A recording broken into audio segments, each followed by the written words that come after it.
and didn't have a license. Just literally bought the real estate company and negotiated with the owner to stay on board for a period of time. And so when you're doing 20 deals a year and your average sales price is $130,000 a year, that's not producing a lot.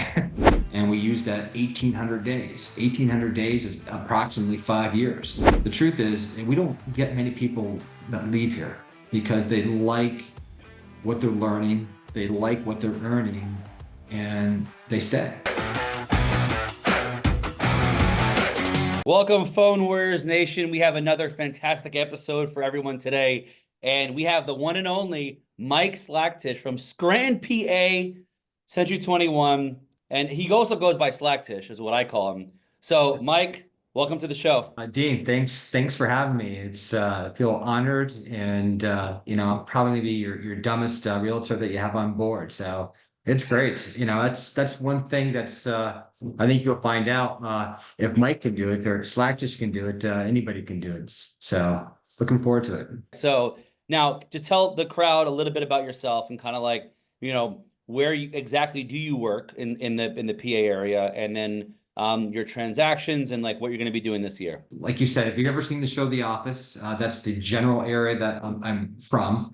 Scranton, Wilkes-Barre, Wilkes-Barre, depending, who you're talking to. That's the general area. If you're from the city, New York City, we're about 90 miles from New York City. So literally in that Northeast corridor. This year, from a personal transaction basis, I'll hit 73 transactions. Maybe one more. We'll see if that one can hit by end of year. Have a team. Our team's going to do, including my numbers, about 125 transactions. So, and I also own a company. So from a company transaction basis too, we have about 30 agents in our, with Century 21. I am the broker owner, producer, and run a team. So a little bit of everything, Dean. That's awesome. How many agents do you have in your brokerage right now? 36.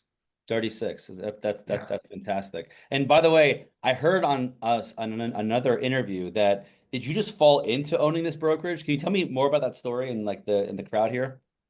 Sure. So it's actually a fun story. I had started left college. What does any college person do? You're just trying to survive. So you get a waitering job. You maybe sell some life insurance. That's basically what I did. And started a mortgage company. Then I became partners in a development company and was introduced to buying the real estate company. And didn't have a license. Just literally bought the real estate company and negotiated with the owner to stay on board for a period of time. But had not sold one piece of real estate, just decided just to jump in and make it work.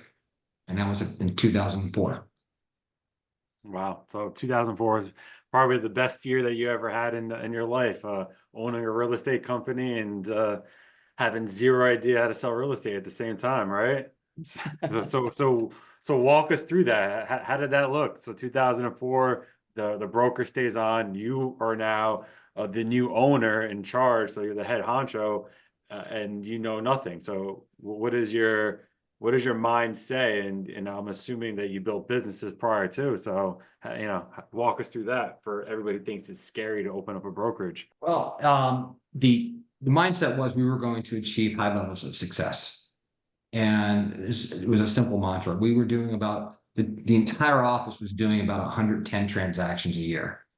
So I did not walk into a thriving office, just knew with the brand, with some determination and putting in the right pieces of the puzzle, that we were going to be successful, and it was okay to fail. And that was, I think anytime you have that structure in life of failing and learning from failure, you're going to be successful. So literally, 4 years later, what happens? The market collapses, and then you're just trying to hang on. And we hung on, and we still built in that time frame. A few years ago, we were doing 500 plus transactions from a company perspective. So we went from 110 to that $500 mark. That didn't happen overnight, though.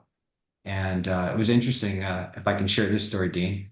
I was talking to my coach today, and we were working on some numbers. And 10 years ago, for perspective for your group, so you have an amazing group. I was doing 20 deals a year.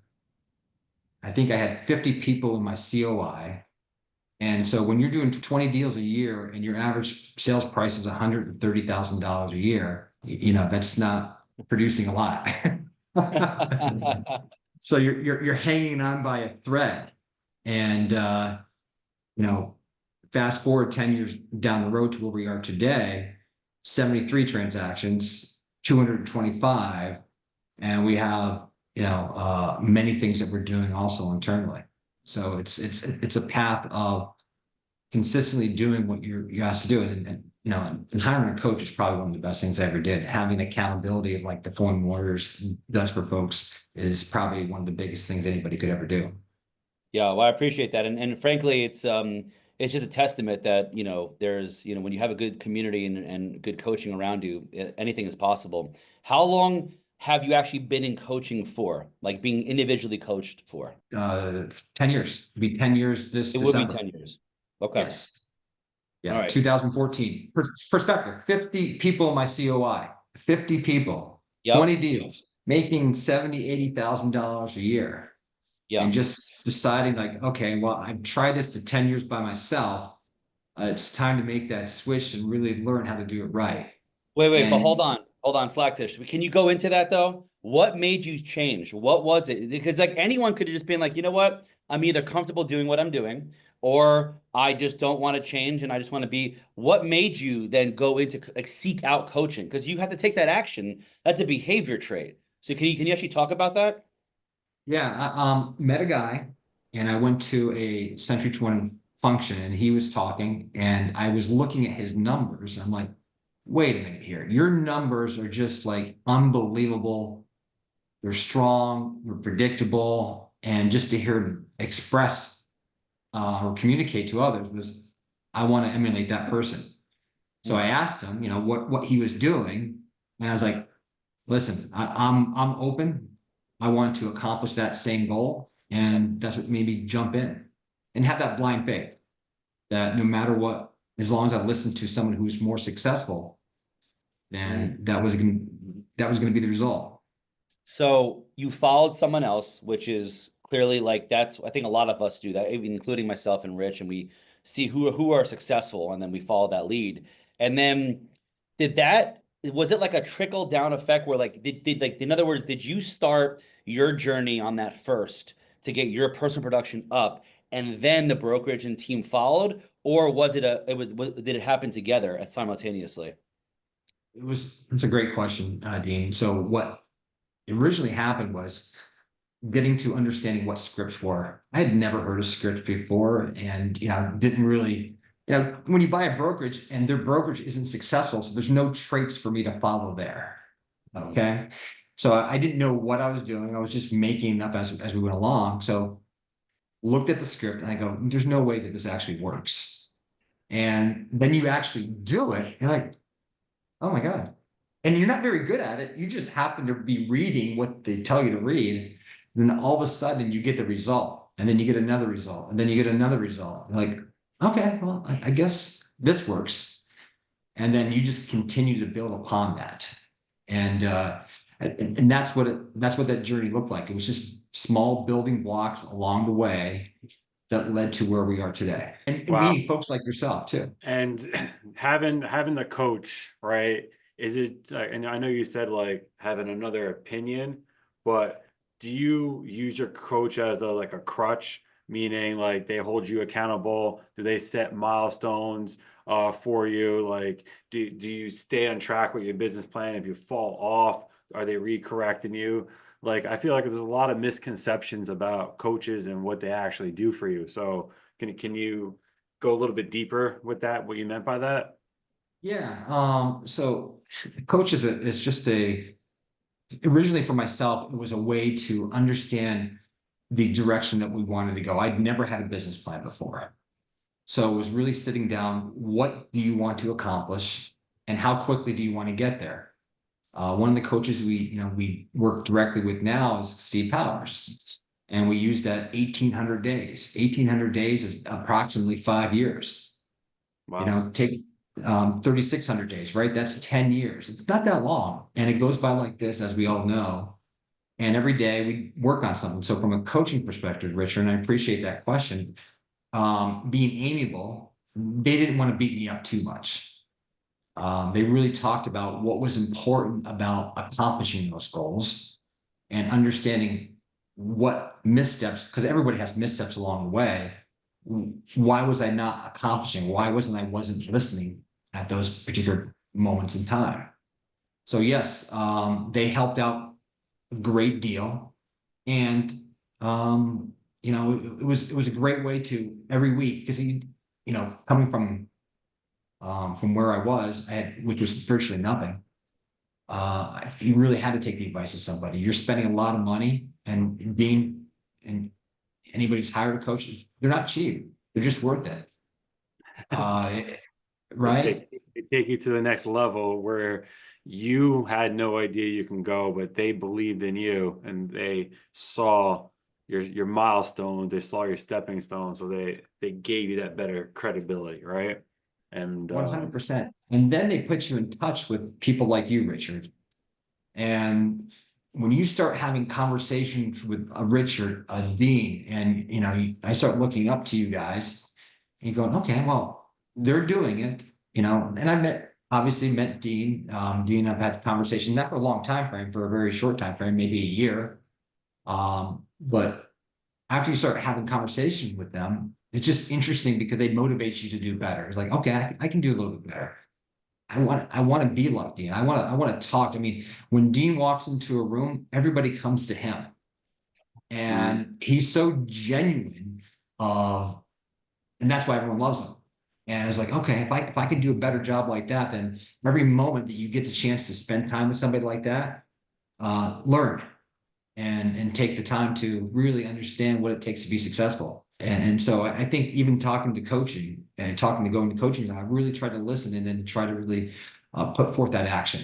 I mean, Slacktish, thank you, by the way. But I mean, that's, I think, a testament of how humble you are. Because when I started talking to you and you were kind of buttering me up and you were like, oh, look at Dean, look at you're doing and all that stuff. And then it's like, yeah, but my brokerage is going to close 500 deals. And I was like, what? I was like, excuse me, what's going on over here? So you also inspired me in many different ways. Now, I want to shift gears a little bit to the actual team aspect, right? Because you have the three different businesses basically, or three different elements of your business. How important is culture for you? And how are you building the culture? And what are you looking into? Can you talk about that? Do you even think about that? And from a leadership perspective, how has your own culture that you built for your agents improved your business?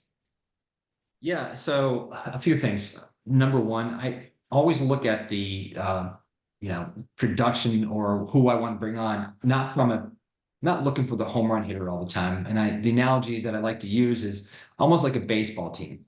You don't need that person who hits the home run 1 through 9. You need the utility player, you need the reliever, you need the starting pitcher. And then you tie in a goal of everybody wanting to achieve the same outcome. And with the right attitude, that's the recipe right there.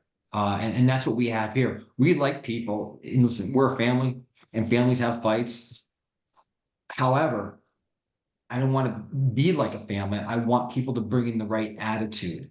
I want them to really strive to be successful and understand what it takes to be successful. And success is really just based upon what do they want out of it. And it's not what I want out of it. And that's something early on. It's like, well, I'm doing X, Y, Z, so they must want X, Y, Z. And that couldn't be further from the truth. They want what they want out of it. And once they reach a certain goal that they didn't think they could achieve, all of a sudden they start thinking a little bit bigger. And that just snowballs into a great office environment. So I don't know if that answers your question, Dean, or if you want me to expand on that or not. No, it does. I mean, I think it does answer the question. It's more of just so basically people in your organization see what you're doing and and also they look at that, and as long as they can accomplish their own goals, what you're saying is the culture is, well, now we're going to keep on growing. So it's not that everyone's going to be a top agent superstar doing 100 deals a year, but you're looking at the people that are looking at like around maybe 10 to 15, 20 transactions, say, how do I take them and get to the next level? And you're almost, your mantra, it sounds like to me, and correct me if I'm wrong, it's almost as if like that is the culture, whereas like we are here for growth. Is that correct? Long-term placement contribution. Right now, being the top producer, right, is we have conversations every day that I'm going to get out of production. I can't get out of production until we reach a certain threshold, and then I'm out. And then I can help them even further their goal. In the meantime, if it becomes an issue of, you know, let's say we have the same client, I defer to them. We'll help them grow that piece of business. We'll make sure that we get that listing for them. So when you're more concerned about somebody else's future and success internally, that just helps the company grow. And as you both know, that from the leadership perspective, you know, a lot of times people are looking for the other side of the rainbow, and the truth is, we don't get many people that leave here because they like what they're learning, they like what they're earning, and they stay. It truly isn't about the money all the time. And I assume that you lead by the example of what they're looking to ultimately at one point in time in their career achieve the same level of success that you have achieved, right? So do you think that the agents within the company, they view you as somebody that is approachable, that they can come with your concerns or their concerns, I'm sorry, and they can come with their plan, and then you're always going to have their best interest? Because that's what it sounds like that you're ultimately building to be able to help them. 100%, Rich. I'm so glad you brought that up. It's about having that open door policy so they can communicate with me at any point in time. You know, I do try to, you know, live a life too where I don't have to pick up the phone at 8 o'clock at night. If you have an emergency, it's something I always tell them, call me. And I want you to ask the question, is that by talking to me, is that going to solve the issue tonight? And if you can wait till morning and respect, that's when we can have a real conversation. If I'm in the office early, 7:15 is typically the time I arrive at the office so we can get the day going the right way. That being said, I want to make sure that I do end my day at a proper time as well. Well, that's So, actually pretty interesting. And, you know, I would actually like to, what is like that perfect day? Because you said 7:15, and I feel like some real estate agents out there are not really waking up till 10 a.m., right? And it seems like you put yourself on a structure, and then it seems like you're actually able to leave at a decent time because you fulfilled all your obligations throughout the day. So it's not 5 p.m. or 6 p.m. You're like, wow, I can't go home to my family because I have to do X, Y, Z. So would you mind sharing a little snippet of what that schedule looks like? sure. So a few comments on that. The reason why people don't leave to 5, 6 o'clock at night is because they feel guilty, first and foremost. They didn't accomplish anything they set forth to do. Our mantra from a team perspective going into 2025 is be intentional.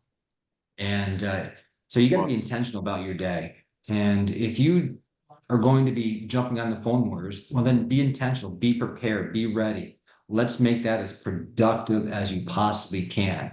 Without that, you're going to feel guilty. That's why you stayed up 5, 6 o'clock at night.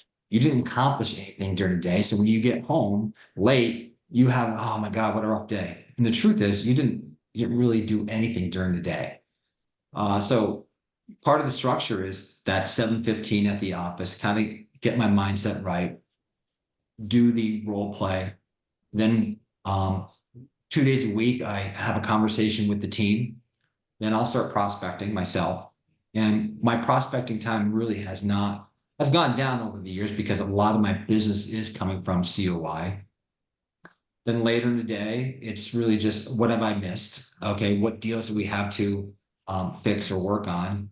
looking at the business plan, and then in the afternoon it's a myriad of calls like this or mastermind group appointments, and trying to finish up the day from what I started. And someone once shared with me, and I'm sure Dean and Rich, you've heard this, is your day begins the night before, your week begins the week before, your year begins now, right? So if we don't have what we want to accomplish, then we're not going to really set forth and go in that direction. Most people walk around aimlessly. They don't know what they're going to do that day. So therefore they don't get anything done. They're not intentional about it. It almost seems like to me, Slacktish, that you have a sense of discipline, organization, and details, and like the almost by hour, by the minute really counts for you. Is that something that you feel like you can teach agents, or is that something that innately you just have to have? And I think it's a combination of both. Was talking to, I'm sure you know who Tony Smith is, and Tony Smith says something to you want to gain an hour a day back, get into the office an hour early, right? An hour times 5 days a week times 40 weeks, you're getting 200 hours of extra time in. So I took that to heart, and it's something interesting. I mean, is it really that big of a difference getting in the office at 7:15 versus 8:15? It's just setting the discipline up, and 15 minutes maybe this month, and setting a clock back another. Before you know it, you're in this routine. And I got this one great email one time. It was like, professionals truly follow their schedule. The amateur follows their emotion. And it was just a big takeaway from that. It's like, boy, if I really want to be a professional, the highest level of individuals that you ever talk to out there, they're following their schedule. And it doesn't matter how you feel. I guarantee you, like, you laughed at me, but I saw Taylor Swift, and I'm not a Swiftie. Yeah. But I guarantee you there were some nights she probably didn't want to sing, didn't have it in her. Yeah. But she had to perform. And that's the attitude that you have to have. It takes a little bit of an effort to make sure you go out and perform every day. And that's amazing that you bring that exact like similarity, because you're right. Like all these professional people that are out there, doesn't matter if you're a sports player, more importantly is like all these movies that we watch, all these sitcoms that we watch, right? They cast some big names, right? And some of the big names, like, let's say Leonardo DiCaprio, right? They know they want to cast him, right? So one of the abilities that they have is like, hey, we wrote a script, right? We wrote a dialogue. Here it is, learn this, and we're going to see you in 3 months or 6 months. And then that professional is going to show up, and they're going to know pretty much almost identical every single line that's on there for their exact role and what they have to say, right? So a lot of people lose that insight. Like, we're a professional real estate agent, right? We were given the Bible, we were given a script to learn. If we just spend 5 minutes a day or 10 minutes a day, like you use that analogy, over time, it's going to make you a very big lethal agent as a weapon, right? So taking that approach, do you agree that people need to, I guess, role play, have script practice, sound like a robot on a script? Because I bet you a robot script, reading a script down the line sounds a lot better than that person that you're talking about, just winging it. Can you, it seems like you emphasize that, so I want to bring it out to the culture. Yeah. So someone early on said input, our business is so simple. We've always heard it. It's just not easy, right? Simple, but not easy. So he said input equals output. And over the years, I just have pondered that. What exactly does that mean? And really the input is so many different factors. It's getting to the office early. Okay, that's going to affect my hours. Input is perfecting the script, practicing the script. Input is staying on schedule. So you take all these inputs that you do on a regular basis, and there's no question success will happen at the end. We live in a society where you punch something in Google and you get the answer right away. And there's no question about that. So think about it from this. I heard a high-end producer. He tries to anchor 3 things a month. I think that's high, but so I try to anchor 1 thing a month that I want to get better at. Make sure that we get better at. So you multiply that by 12, That's 12 activities or 12 things that you're doing in a year. Boy, oh boy, what would a year look by just by perfecting or getting better, maybe at time management, maybe your scripting, maybe your whatever it happens to be, your mindset. And you start doing that, you become a different person in 12 months. And then times that by 5 years, 1800, boy, oh boy, you're really on the road to success. Yeah, you're unrecognizable at that point in a good Right. way. And And so, good, and so you just touched upon something I wanted to go with this because I don't know if you get asked this a lot, but when it comes to growing pains and as your growth from the last 10 years of being coached and even a little bit before that, as you were scaling your transaction count and you're going up in the business, can you talk about some growth moments that you've had but that was maybe painful at first, but then you were like, I gotta push through this. And what do you tell yourself on those days that you just don't want to do it? And do you have those days that you just don't want to do it? every day. Who doesn't, right? Who doesn't? And that's the funny thing is, I think a lot of people, they just look at the results. They look at the actors, they look at the performers, and they just think, oh, they just are simple. They're just easy. So, it goes to getting hung up on the phones, right? When you first start the process and someone hangs up on you. Well, okay, just pick up the next phone call and you just dial. And that's just, and I really try to look at the past successes. And if you can get to a point where you're really looking at the success versus the failure, that's the bottom line. And I try to draw from that every time that a misstep does happen because everybody has it. A lot of times you just don't see it in my face. So, or your face, or either one of your faces. You just hide it. You become very good at hiding it because you're one call away from success. And that's what's interesting in this business. I'll give you an example. Took one call and it turned into 5 transactions. One call, 5 transactions. It's so simple. When it comes to discipline, I'll give you another example. I'll use Tony Smith again. He was so very disciplined on his schedule. He kept track of how many phone calls he made, and when did that lead become what call did that become a lead? So 112 times his last call ended up into a transaction. 112. His average price in California means a $10,000 commission. So if he didn't make that one call, that would have cost him $1.2 million. I know I got into a tangent there. So but the ultimate thing is that's very analytical. I love it. Yeah. So I think I always turn to those type of moments as like, okay, if you're going to achieve great things, then you just can't be ordinary. You have to do things that other people won't do. And that's actually on my board. Do the things that others won't so you can have what others can't. And by focusing on your dreams, I'll be honest with you, Rich and Dean, is being on this it really motivates me. Meeting with people who are excelling at a higher level motivates you. Are you in a mastermind group? Can you call on somebody to kind of talk about your day and let them motivate you? And some days it's okay. It's that's just how it is. The good news is that folks like you guys, you're hard to find, and it's true. You guys are super successful, right? And you know that. And the fact of the matter is, here's what's great: is how many realtors out there aren't doing a darn thing, and they'll do 0 transactions this year. Probably 50% of realtors won't do a transaction out there. So that doesn't excite you. Then all you got to do is show up, be accountable, have a good attitude, smile, you win. And honest to God, I hope everyone takes away from the phone call that there isn't some magic pill, there isn't some magic word. It's just effort over time compounds and you win.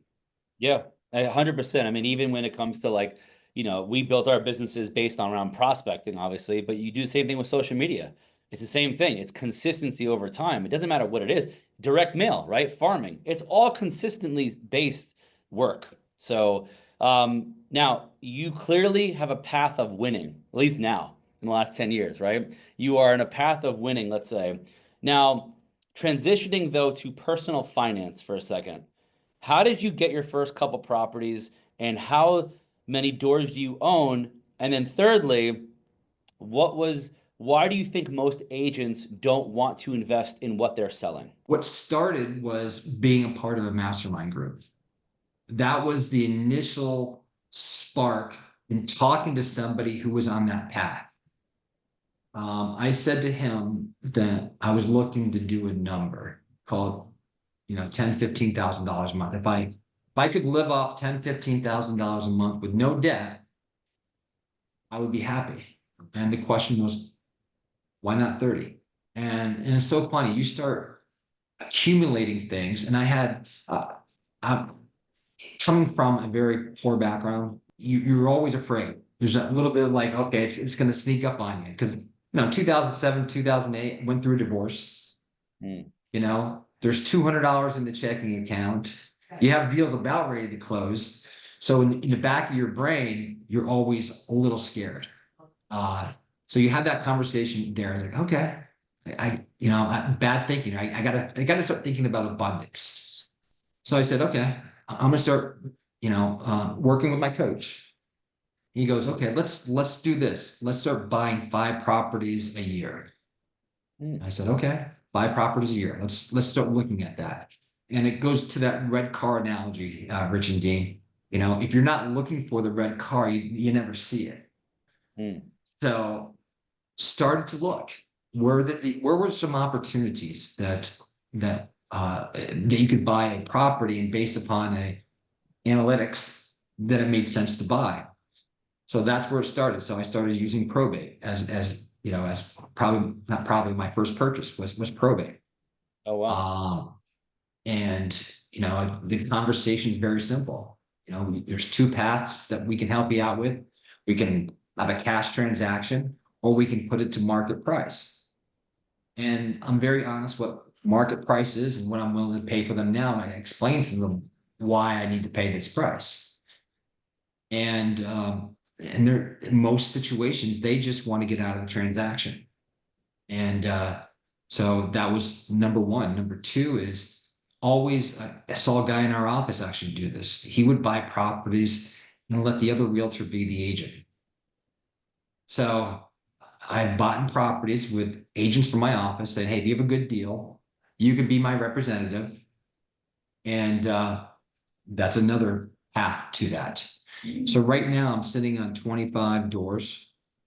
The goal was to hit 30 by the end of next year, which is certainly well on track for that. And probably when I do that, it's so funny that you look at that and you go, wow, that wasn't that bad. Well, what's wrong with 50? And you start looking at, like, I think so many times, Josh Barker said this. He said the real magic of thinking big isn't really buying the bigger house or the bigger car or the dime, whatever that is. The biggest part is making your money work for you. How can you think big and acquire assets that are going to make you money? That's right. And when you start looking for the red car, all of a sudden it just starts showing up. You just decided not to look for it.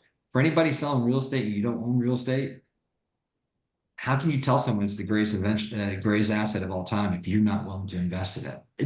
Richard, it's been a journey. And what a smart question. It's been a journey to really self-realize that. And a lot of times we wish we could turn back the clock and do this. And I mean, when the market crashed in 2008, right?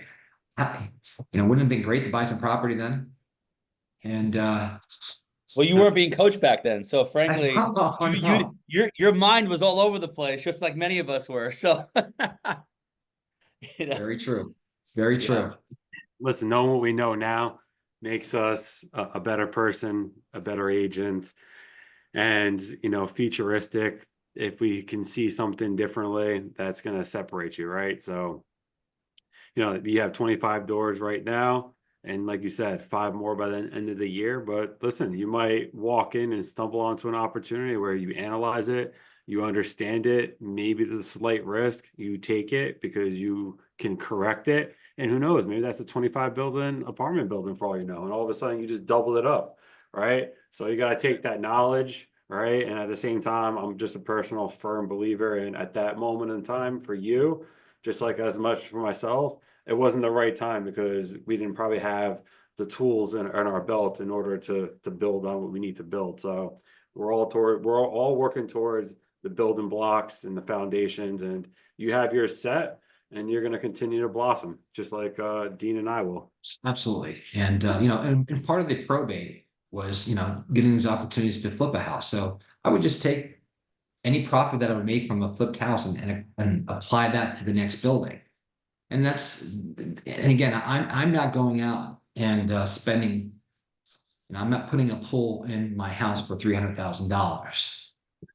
You know, you hear so many of these stories and they end up broke.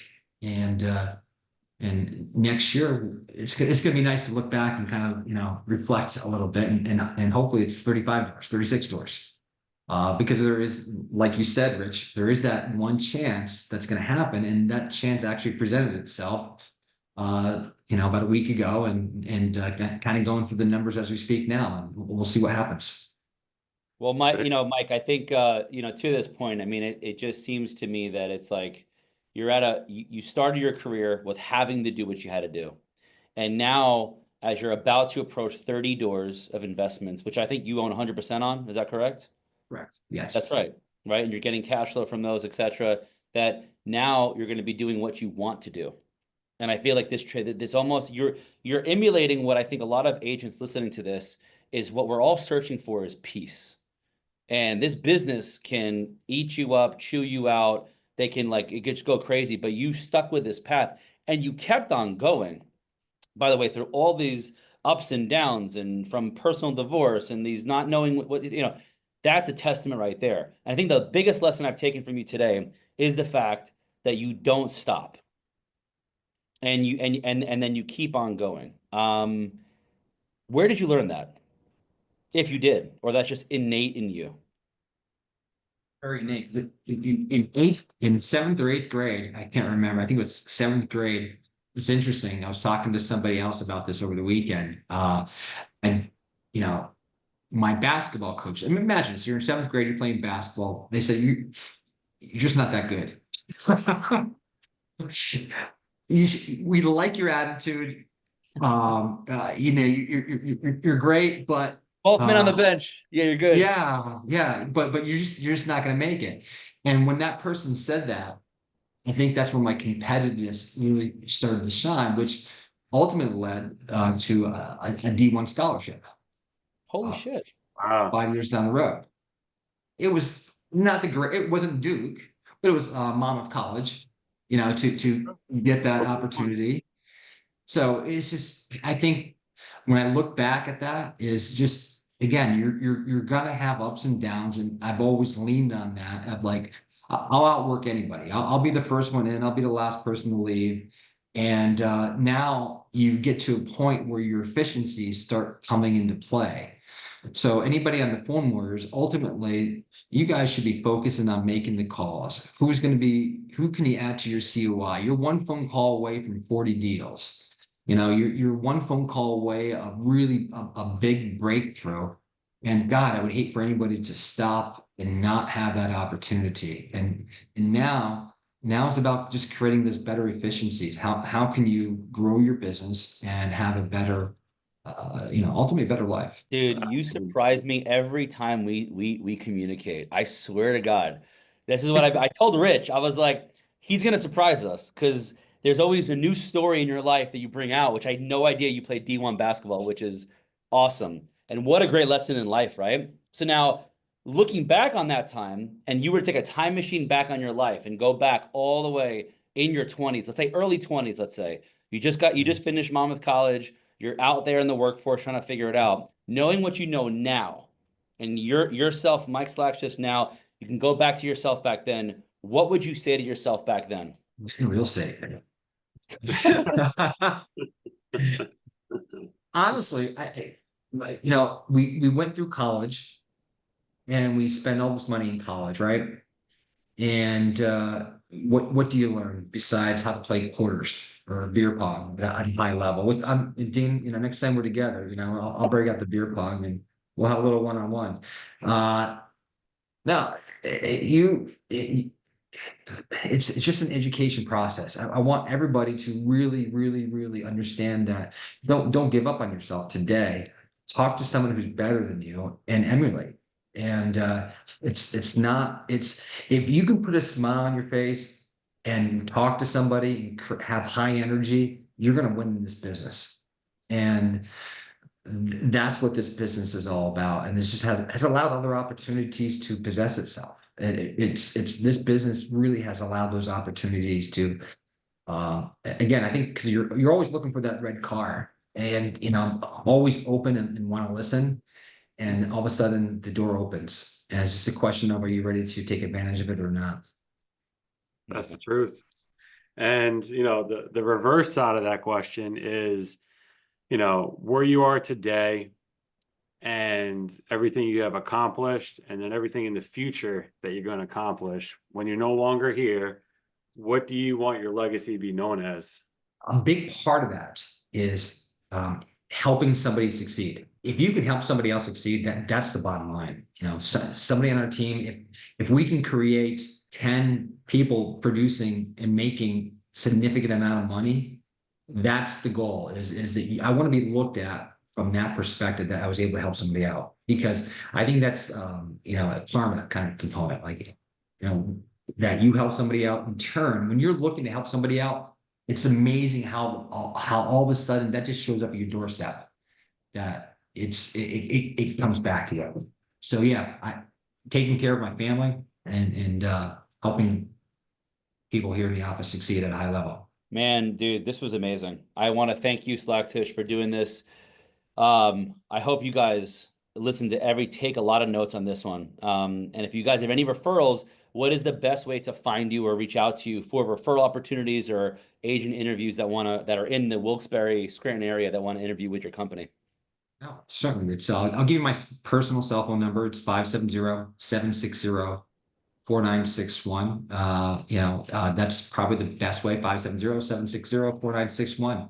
Or reach out to Dean, and he'll get you anything that you need to reach out to me. And doors always open to listening and helping somebody. And I'm going to give a shout out to my boy Dan Harnsberger. I don't know if you knew this, but I was his coach. That's right. He told me that. I was blown away. That's awesome. Yeah, he's a superstar. So reach out to Dan as well. Yeah, I love that man. Yeah, but by the way, so okay, before we go, there is a question that I've been saying in phone work because of Harnsberger, and I told him, how did you learn that line? If there's a financial advantage to doing something sooner, would you be open to that? And I stole that 100%. And little did I know, that was from you. That was, dude, kudos, man. It's been amazing. Thank you. I appreciate the opportunity for both of you. Thank you for the time. Yeah. Thanks, Slacktish. Appreciate it.